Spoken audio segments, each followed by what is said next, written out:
하나님 말씀은 사무엘하 7장 1절에서 9절까지의 말씀입니다. 사무엘하 7장 1절에서 9절입니다.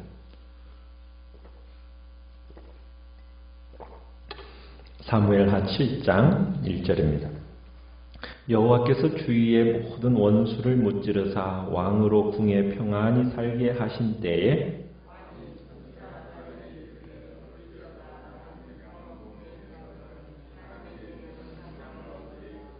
나단이 왕께 아뢰되 여호와께서 왕과 함께 계시니 마음에 있는 모든 것을 행하소서 하니라. 가서 내 종 다윗에게 말하기를 여호와께서 이와 같이 말씀하시되 내가 나를 위하여 내가 살 집을 건축하겠느냐?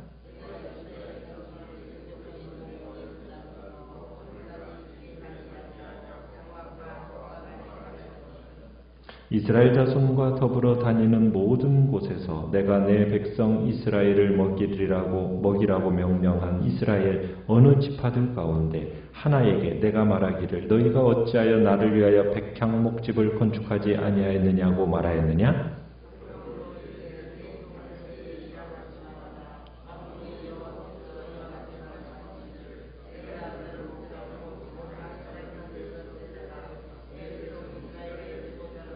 같이 읽습니다. 내가 가는 모든 곳에서 내가 너와 함께 있어 내 모든 원수를 내 앞에서 멸하였은즉 땅에서 위대한 자들의 이름같이 내 이름을 위대하게 만들어 주리라. 아멘.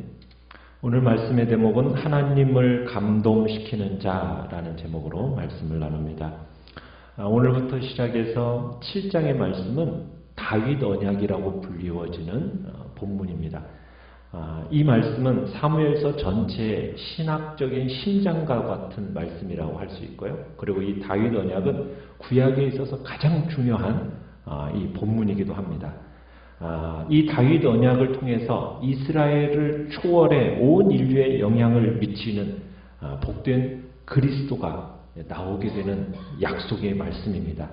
인류의 구세주이신 예수님이 다윗의 후손으로 오시게 되는데 그 다윗의 후손으로 오시게 되는 하나님의 약속, 인류에게 내려진 어떻게 보면은 축복이요 소망의 말씀이 바로 이 사무엘하 7장에 나오는 다윗 언약입니다. 그러면 이 다윗 언약이 어떻게 해서 이렇게 다윗에게 주어지게 되었을까? 오늘 이제 본문부터 보면은 다윗은 이스라엘의 통일 이스라엘의 왕으로서 이제 추대가 되어졌잖아요. 그리고서는 이제 헤브론이라는 곳에서부터 이제 수도를 예루살렘으로 천도하고 옮기게 됩니다. 그러면서 왕으로서 다윗이 제일 먼저 한 일이 무엇이었습니까? 우리가 어제 봤지만 아비나답의 집에 있던 수십 년 동안 방치되었던 여호와의 궤, 하나님의 궤를 예루살렘으로 옮겨왔죠. 예루살렘으로 옮겨오면서 이스라엘 신앙의 90점을 바로 이 하나님의 궤로 딱 만든 겁니다.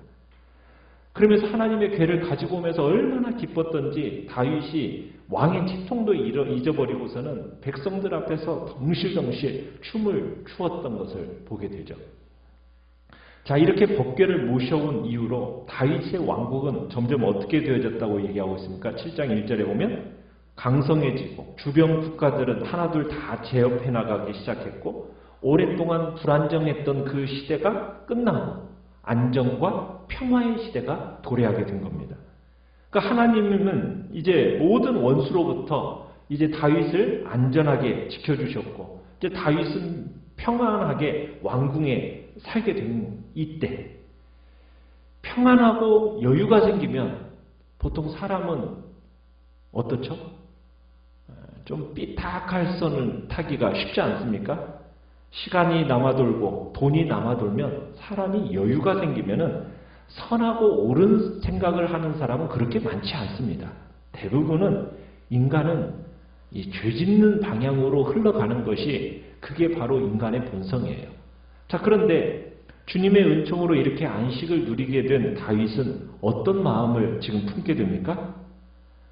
다윗 자신이 볼 때 자신은 정말 백향목 궁궐에서 좀 호사스럽게 살고 있는데 자기가 모시고 그 하나님의 궤는 지금 어디에 있는 거예요? 휘장에 모셔져 있다라는 사실에 탄식을 하게 됩니다. 자신과 자신의 왕국이 강성해지는 것은 순전히 하나님의 은혜라는 거 지금 다윗이 잊지 않고 있었어요. 그러면서 자기가 호사스러운 그 궁궐 안에서 지금 사는 것을 볼 때 초라하게 모셔진 이 언약궤 생각이 떠나지가 않았던 겁니다. 그러면서 다윗의 마음에 어떤 생각이 들었어요? 그래, 여호와의 궤를 영원히 모실 그 성전을 짓고 싶다. 이 마음이 이 굴뚝처럼 솟아오른 겁니다. 그래서 나단에게 자기의 이 속내를 털어놓았습니다. 그랬더니 나단이 이제 참 왕이 참 평안한 때 딴 생각 안 하고 이렇게 하나님 앞에 기특한 생각을 하니까 뭐라고 나단이 답변해 줬습니까? 여호와께서 왕과 함께 계시니 마음에 있는 모든 것을 행하십시오. 이렇게 답변을 해준 거예요. 그러면서 이제 다윗과 나단이 대화하고 참 상식적으로 여호와 하나님의 입장에서 기특한 참 생각 아닙니까? 그러니까 참 나단은 건축하고 싶다라는 그 말을 듣고서는 참으로 다윗을 축복해주고 집으로 돌아왔어요. 그런데 그날 밤 하나님께 기도하던 중에 하나님의 생각이 다르다라는 것을 나단은 이제 알게 됩니다. 하나님은 다윗을 통해서 이 성전을 짓는 게 아니라 그의 아들을 시대에 이르러야 성전 건축을 허락하시겠다라는 것을 이제 말씀해 주고 계시는 거예요. 그러니까 여러분 하나님의 일이라고 해가지고 아무 때나 할 수 있는 게 아니에요. 하나님의 사역에는 때가 있어요. 그리고 각자의 몫이 있는 겁니다. 그 대신에 어쨌든 다윗이 참으로 이처럼 기특한 일을 했다는 사실을 생각을 했다는 사실이 참 하나님의 마음에 기뻤습니다. 그래서 하나님이 내가 그를 위하여 집을 지어주겠다. 이 다윗 언약을 주시게 된 겁니다. 이게 다윗 언약을 주시게 된 배경이에요. 그러면서 하나님께서 5절에 가보면은 이렇게 얘기해요. 다윗을 향해서 어떻게 말을 시작하냐면 내 종 다윗 이렇게 말을 부르면서 말씀을 시작합니다.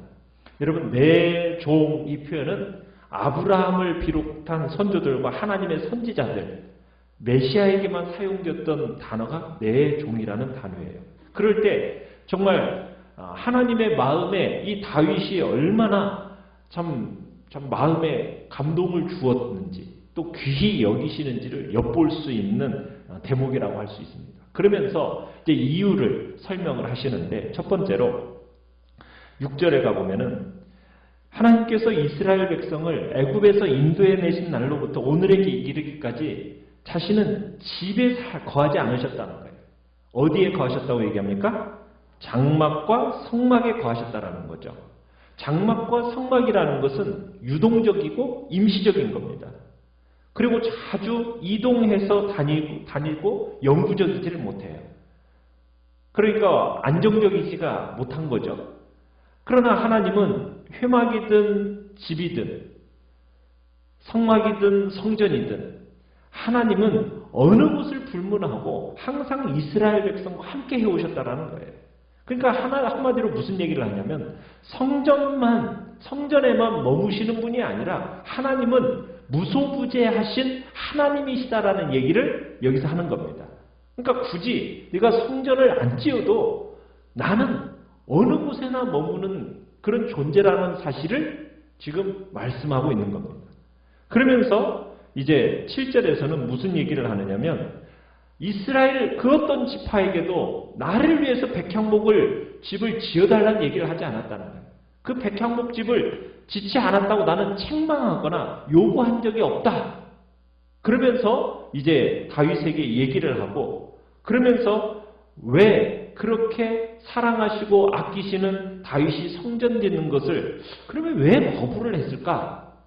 오늘 본문에서는 거부한 이유를 표현하지 않고 있습니다. 그런데 성경의 다른 곳에서는 두 가지 이유를 설명해 줘요. 첫 번째는 열왕기상 5장 3절에서 무슨 얘기를 하느냐면 다윗은 아직 많은 전쟁을 치러야 한다라는 거예요.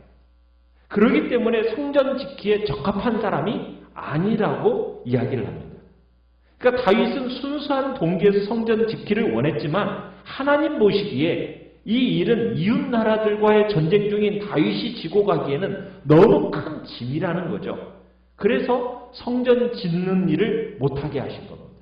어떻게 보면 참으로 고달프고 분주한 다윗을 위한 일종의 배려라고 말할 수가 있습니다. 두 번째로 역대상 22장 8절과 28장 3절에 가보면은 다윗은 전쟁을 하면서 수많은 사람의 피를 흘렸기 때문에 성전을 지키기에 적합한 사람이 아니라고 주님은 말씀하세요.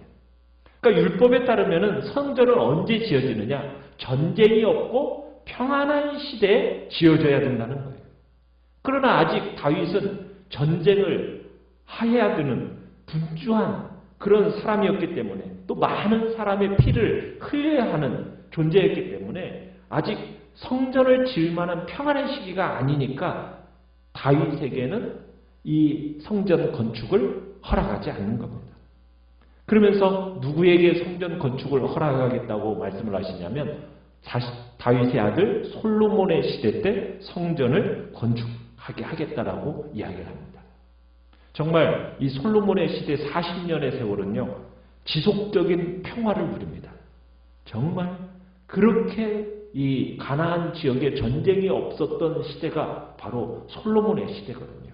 그 평화의 시대에 하나님께서는 지켜 하시는 거죠. 그러니까 사람마다 할 일이 다 따로 있는 겁니다. 다윗의 사명은 무엇이었느냐? 주변 국가들을 정복해가면서 이스라엘의 영광과 안정을 이루는 것이 다윗의 사명이었다면 솔로몬의 사명이 하나님의 성전을 건축하는 그 사명을 부여받은 거죠. 그러니까 숱한 전쟁을 통해서 많은 피를 묻힌 그 손으로는 하나님께서 성전 짓는 일을 할 수 없다라고 말씀을 하신 것입니다. 성전 짓는 몫은 전무후무한 태평생 성대를 누렸던 솔로몬, 그 솔로몬이 할 일이었던 겁니다. 그래서 하나님은 깨끗한 손을 가졌던 솔로몬의 손을 통해서 성전이 봉헌되기를 원하셨던 거예요. 그러면서 8절, 9절을 가보시면은 하나님은 먼저 그동안 다윗의 삶에서 일어난 일들에 대한 하나님의 그 관여를 회고합니다. 말씀의 요지는 간단해요. 다윗은 끊임없는 하나님의 능력과 은혜에 의해서 창조된 작품이라는 것을 얘기하고 있는 겁니다. 하나님께서 다윗을 어디에서 데려다가? 목장에서 데려다가, 그죠? 목장에서 데려다가 자기 백성 이스라엘의 주권자로 삼으셨다는 거예요. 만약 하나님이 관여하지 않으셨다면 다윗은 지금도 뭐하고 있을 거예요? 그죠? 양치고 있었을 거예요.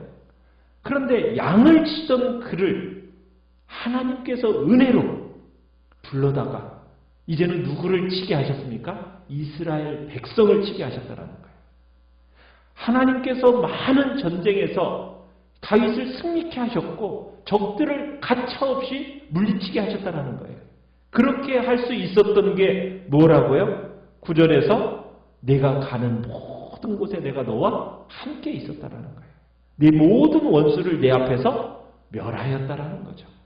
그래서 곳곳마다 다윗이 가서 승리할 수 있었던 이유는 그 이유가 뭐예요? 하나님이 다윗과 함께 하셨기 때문이다 라고 하면서 하나님께서 정말 은혜로 그 능력으로 다윗을 그렇게 만들어 오셨다라는 이야기를 하고 있는 겁니다. 우리는 이 다윗 언약이 이렇게 만들어진 이 배경을 보면서 참 위기에 대해 하나님을 찾는 것이 오히려 쉽습니다. 우리가 어려우면 하나님을 찾는 게 쉬워요. 그런데요, 모든 환경이 평탄하잖아요. 모든 일들이 정말 내가 원하는 대로 정말 평안하게 잘 되어가잖아요. 그러면은 하나님을 정말 기억하면서 그분의 일을 삶의 우선순위에 두고 여러분 그렇게 생각하며 살아간다는 것은 쉬운 일이 아닙니다. 그게 쉬운 일이 아니에요. 다윗의 위대함이 바로 거기에 있는 거예요. 자신은 호사스러운 왕궁에서 사는데 어떻게 하나님의 궤가 저렇게 초라한 휘장에 모셔져 있는가? 이게 견딜 수 없는 다윗의 마음이었던 거예요. 그래서 하나님이 거하실 그 성전 건축을 위해서 사모하는 마음이 있었던 겁니다. 이에 하나님은 다윗이 하나님을 위해서 성전 짓지 않는다는 것에 섭섭한 마음을 가지는 것이 아니라 오히려 더 큰 축복을 다윗에게 주고 있는 거예요. 하나님은 우리의 중심을 보십니다. 그리고 그 믿음대로 축복하시는 거예요. 비록 성전을 짓겠다라고 섣부른 제의를 했던 그 다윗의 뜻을 물리치셨지만 누구보다도 하나님을 사랑하는 그 다윗의 마음을 하나님은 아셨습니다. 하나님을 사랑하고 하나님의 은혜에 감사해서 성전 짓기를 사모하는 그 다윗의 중심을 하나님께서는 아셨던 거예요. 그래서 아직은 성전을 지을 때가 아니다. 그렇게 말씀하시면서도 오히려 그 하나님을 향한 정성과 관심, 그 기특하게 여기시면서 그를 위해서 내가 너를 위해 영원한 집을 지어주겠다. 이렇게 약속을 하시면서 마침내 정말 다윗과 그의 후손들에게 허락되어지는 다윗 언약이 주어지게 된 것입니다. 하나님을 위한 다윗의 계획이 어떻게 보면 오히려 다윗을 위한 하나님의 계획으로 탈바꿈되어지는 그런 놀라운 일로 돌아오게 된 거죠. 오늘 우리는 우리의 삶의 계획 속에 무엇이 우선순위에 놓여져 있는가를 다시 한번 확인하면서 정말 하나님을 나의 첫 번째 우선순위에 놓고 정말 하나님을 어떻게 하면 정말 높이고 그분의 영광을 위하여 어떻게 하면 그분을 위해서 나를 드릴 수 있을까 하라는 그 첫 번째 자리에 우리의 삶을 놓는 복된 습관이 우리 안에 있기를 간절히 바랍니다. 말씀을 생각하면서 기도하시고요.